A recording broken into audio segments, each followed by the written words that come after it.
Imagine waking up one morning to the sound of knocking.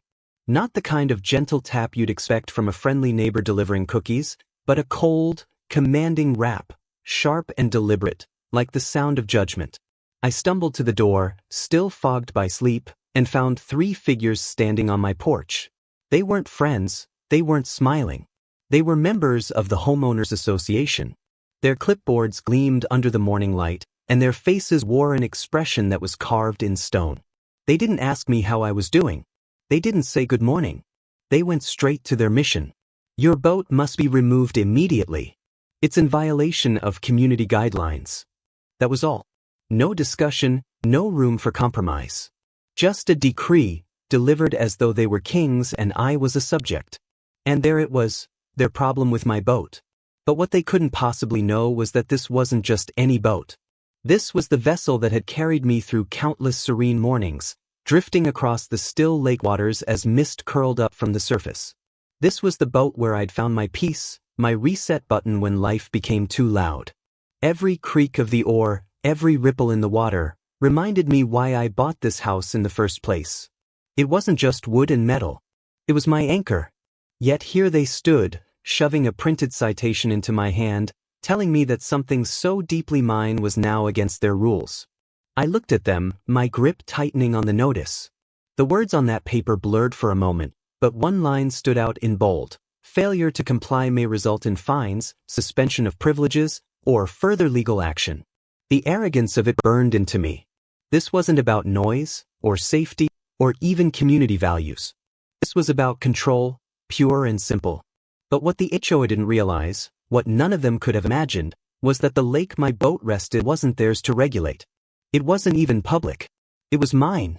Every shimmering ripple of water, every reed that swayed along its edge, every fish that darted beneath the surface, it all belonged to me. The deed was tucked safely away, but its truth was undeniable. I owned the lake. And that meant their authority, their rules, their smug warnings, none of it reached across that water. In that moment, as they stood there smug and certain, they thought they had cornered me.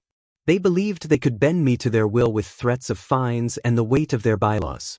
But what they had unknowingly done was declare war in a place where I held all the power. And if they thought I would bow quietly, they were about to learn just how wrong they were. Because this wasn't about a boat anymore. It was about dignity. It was about freedom. It was about the question that has haunted neighborhoods like mine for decades. How far should anyone go to keep a false sense of order? That's the question the HOA never asks itself, because if they did, they'd see how absurd their own battles really are. A boat becomes a crime. A fence becomes an act of rebellion. A shade of paint becomes a violation worthy of punishment. They cloak their demands in the language of protecting property values, but beneath it all, it's just neighbors ruling over neighbors, flexing power because they can. And I had just been cast as their next villain. But the thing about villains is that they're only villains in someone else's story.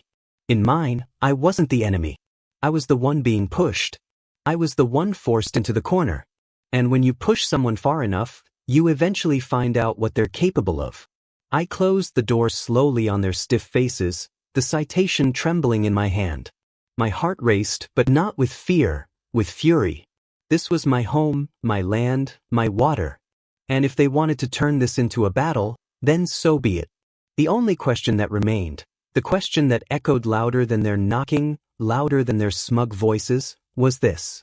When the people who claim to have authority over you suddenly realize they're standing on your ground, depending on your resources and living in the shadow of your ownership, how far are you willing to go to remind them of the truth? The boat was only the spark. The fire was coming. And as I sat staring out across the still lake that evening, I knew one thing for certain. Once an HOA tries to strip you of your freedom, there are only 2 choices. You either surrender, or you make them wish they had never knocked on your door. The boat was never the real issue. I knew it the moment I shut the door on their smug faces, clutching the notice in my hand. They could have written me up for a dozen other things if they'd wanted, maybe the dock I built with my own hands, or the mailbox that wasn't painted in their approved shade of beige. But they chose the boat. They chose it because it wasn't just about wood and oars. To them, it was a symbol, a challenge, proof that I wasn't under their thumb. And in a neighborhood where control mattered more than kindness, A symbol was all it took to ignite a war. The HOA handbook, 3 inches thick, with fine print that could choke a lawyer, was supposed to be about protecting harmony. At least, that's what they told us. But read between the lines and you'd see something else. It wasn't about lawns or fences or architectural consistency. It was about dominance. It was about reminding every homeowner who really held the power. Because HOAs don't thrive on cooperation. They thrive on submission.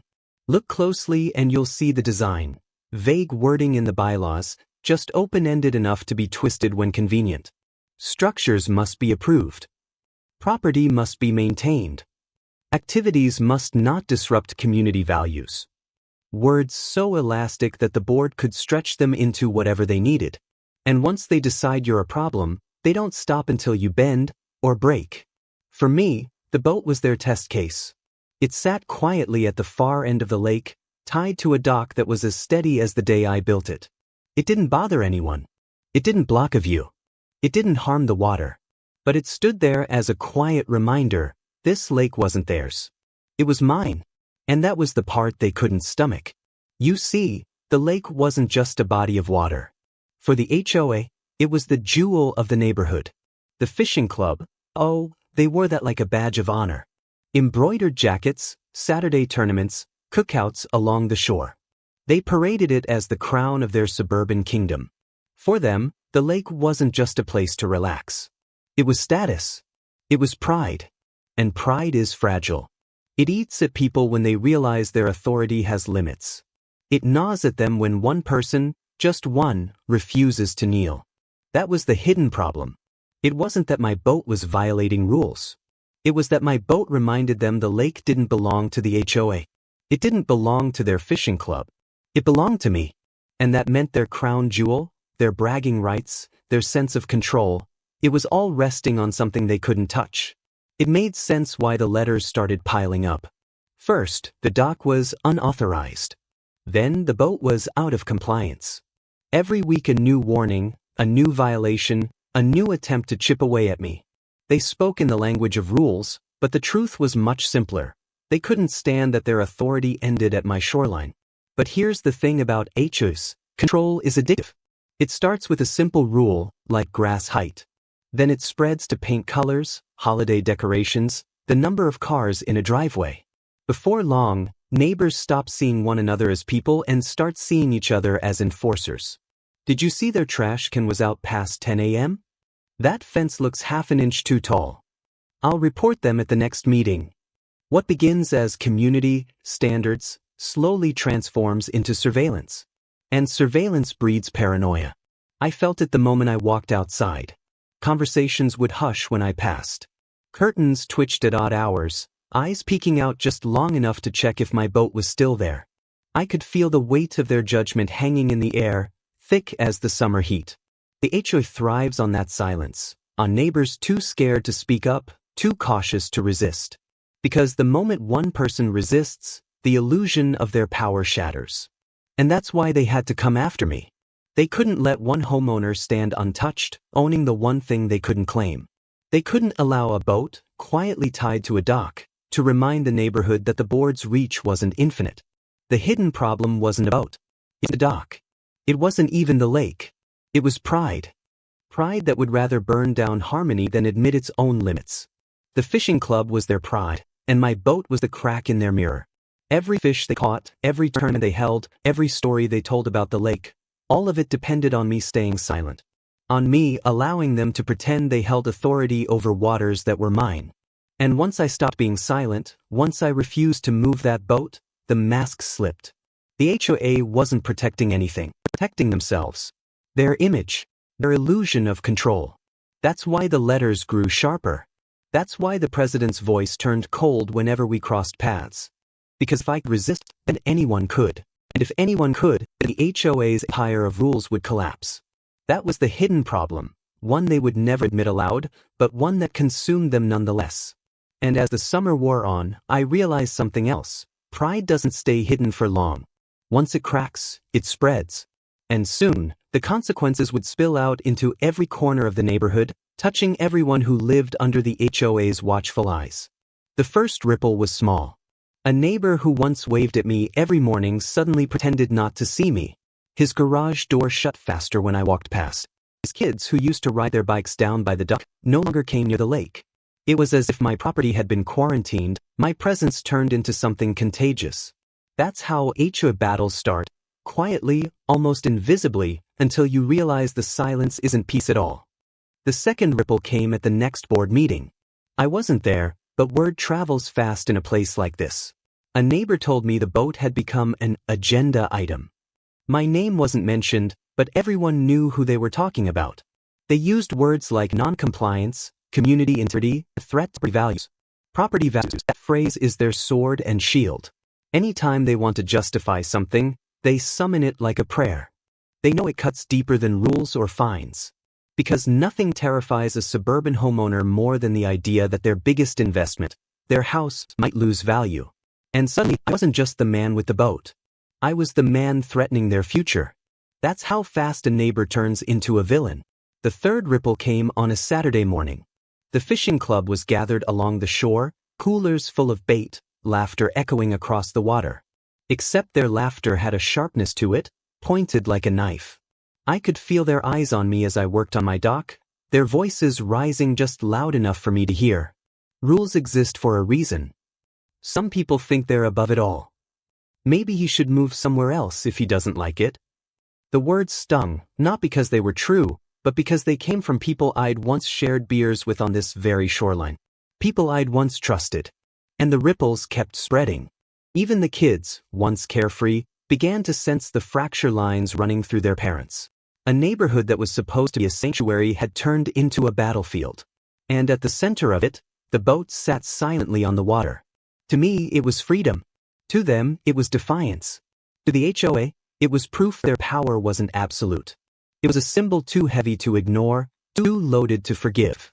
And because of that, the ripples only grew. Because pride, once wounded, doesn't heal. It infects. It spreads until there's no turning back. The unseen consequences of their obsession weren't just measured in violation letters or whispered insults. They were measured in broken trust, poisoned friendships, and a neighborhood that no longer like home. And they didn't know it yet, the storm was only beginning.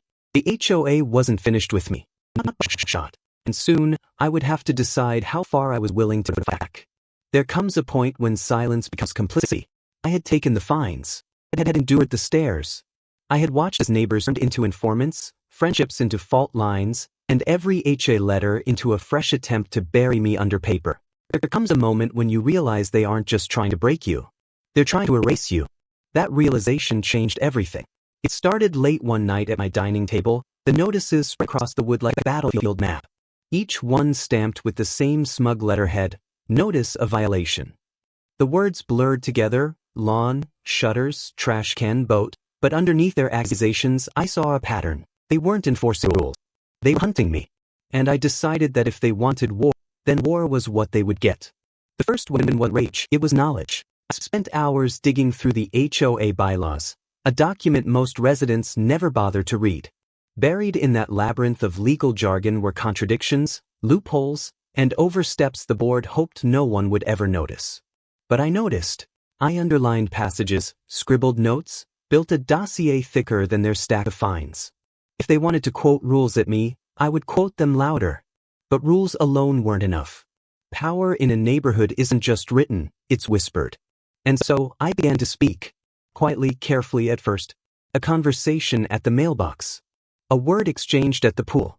I reminded neighbors of their own skirmishes with the board, the time someone's fined for a cracked driveway, the time another was written up for leaving Christmas lights too long. I rekindled the bitterness they'd buried. And slowly I saw something shift. The fear that had silenced them began to turn into something else. Resentment. The HOA wanted me isolated, but I refused to play that role. Every letter they sent, I made copies and slipped them under doors. Every petty accusation became a story I retold at gatherings, exposing the absurdity of their crusade. The more revealed, the harder it became for the board to hide behind their language of community values. I wasn't just defending myself anymore. I was dragging their tactics into the light. And then came the fishing club. The HOA had long treated that group as untouchable, hobby sanctioned by tradition. But I owned the lake. The board might control lawns, fences, and sidewalks, but the water was mine.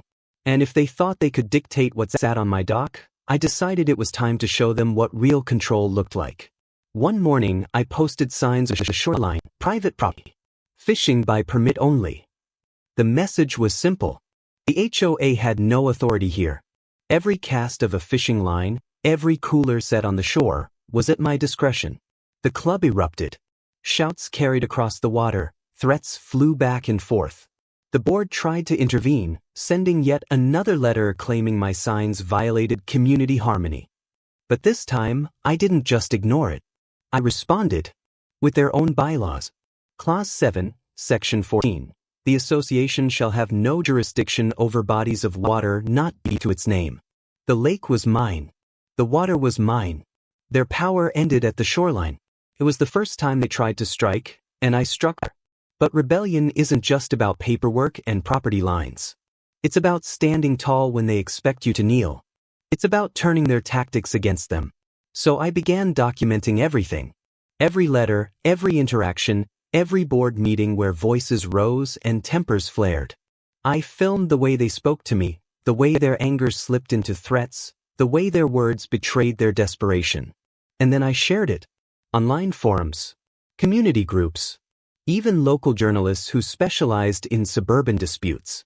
I fed the fire carefully, never with malice, but with enough truth to let a story grow on its own. Because HOAs thrive on silence. They rule best when no one's watching. But once the light hits them, their polished masks begin to crack. The rebellion spread. Other homeowners began questioning their fines. People who had once whispered now raised their voices at board meetings. What was once my solitary battle became a chorus of dissent. And for the first time, the board looked unsettled. The president's voice trembled at meetings. Neighbors who had once defended the rules now shifted in their seats, unwilling to speak. The fishing club, once the board's allies, now found themselves powerless on the lake they no longer controlled. The tide was turning. Rebellion is never clean. Every victory carried risk. I received anonymous notes in my mailbox, some urging me to stop, others laced with veiled threats. Rumors spread that the board was considering legal action. The air grew heavier, thicker, as if the neighborhood itself was holding its breath, waiting for the break. And I knew it was coming. The HOA wouldn't back down easily. Pride never surrenders without blood.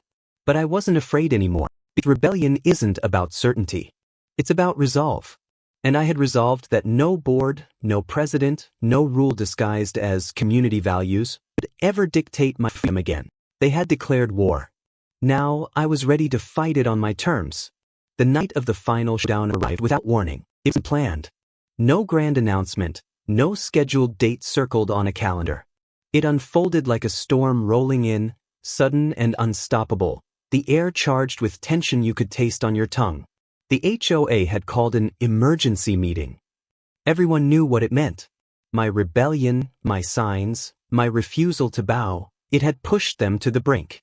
They needed to reassert their authority, to drag me into the open and humiliate me before the community. But I wasn't walking into their trap unprepared. When I stepped into that clubhouse, the room was already packed. Neighbors crammed into chairs, lining the walls, even spilling into the hallway. Some faces glowed with anticipation, others were tight with dread. I saw the fishing club huddled together, whispering furiously. And at the front of the room, the HOA board sat like a tribunal, papers stacked before them, the president's gavel clenched in her fist like a weapon. She struck it against the table. This meeting will come to order. Her voice carried the brittle edge of authority strained to its limits.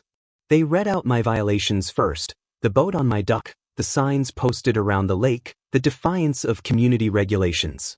They listed each one like charges in a courtroom, their words rehearsed, their voices sharp. And then they called me forward. I rose slowly, deliberately, every eye in the room tracking me as I walked to the front. For months, I had been their target, their scapegoat, their example of what happens when you dare to stand against the HOA. But now, I wasn't standing alone. Because scattered among the crowd, I saw nods. Silent affirmations from those who had once stayed quiet. The man fined for his cracked driveway. The woman written up for her Christmas lights. The The family scolded for leaving a basketball hoop out too long. My rebellion had become theirs too. The president cleared her throat. Do you have anything to say in your defense? Defense. The word tasted bitter. I looked at her, at all of them, and then at the room behind me. And I knew this wasn't about defending myself anymore. It was about exposing the truth. I laid the bylaws on the table, my notes highlighted, contradictions marked, passages underlined. I read their own words back to them, their limits, their overreach. I cited clause after clause, showing exactly where their power ended and where mine began. And then I pulled out the deed to the lake. Gasps rippled through the room. The board shifted uncomfortably, the president's composure cracking for the first time. I held the paper high so everyone could see. This, I said, my voice steady, is mine. This water, this shoreline. You can dictate fences and lawns, but this lake belongs to me. And no fishing club, no board, no gavel will ever change that. For a moment, silence reigned. And then voices rose. Not against me, but for me. Neighbors began to speak, one after another, their grievances tumbling out like a flood. They spoke of unfair fines, intimidation, the suffocating control that had seeped into every corner of their lives. The board tried to quiet them, banging the gavel, calling for order. But order was gone. The illusion of control shattered. The meeting dissolved into chaos, but it was their chaos, not mine. That night, something fundamental shifted. The HOA still existed. The board still sat in their seats. But their authority no longer felt absolute. Their grip on the neighborhood had cracked, the spell of fear broken. And I realized something important. It was never about the boat. It was never even about the lake. It was about power, who holds it and who dares to challenge it. 4 months, they had tried to reduce me to compliance, to strip away my defiance until I became just another silent resident nodding at their rules. But in pushing me, they had awakened something far more dangerous than disobedience. They had awakened resistance. And resistance spreads. I walked home that night under a sky heavy with stars, the cool air brushing against my face. The lake shimmered in the moonlight, calm and endless, a mirror reflecting back every battle, every word, every choice. I realized then that freedom doesn't come without cost. It demands sleepless nights, broken friendships, whispers behind curtains. It demands courage when your voice shakes and your hands tremble. But it's worth it, because freedom, once claimed, is contagious. In the days that followed, the HOA's letters slowed. The fishing club dissolved into silence, their anger swallowed by the reality of my ownership. The board still held meetings, but fewer attended. People had seen behind the curtain. They knew now that the board's power was not infinite, only borrowed from the silence of those who feared them. And silence had ended. Standing at the edge of my lake, I watched the water ripple with the breeze. Once, it had been a battleground. Now, it was something else. A reminder. A symbol. The HOA had demanded I move my boat. Instead, I moved an entire neighborhood. And in that realization, I understood the truth. Power only exists if you surrender it. And I never would again.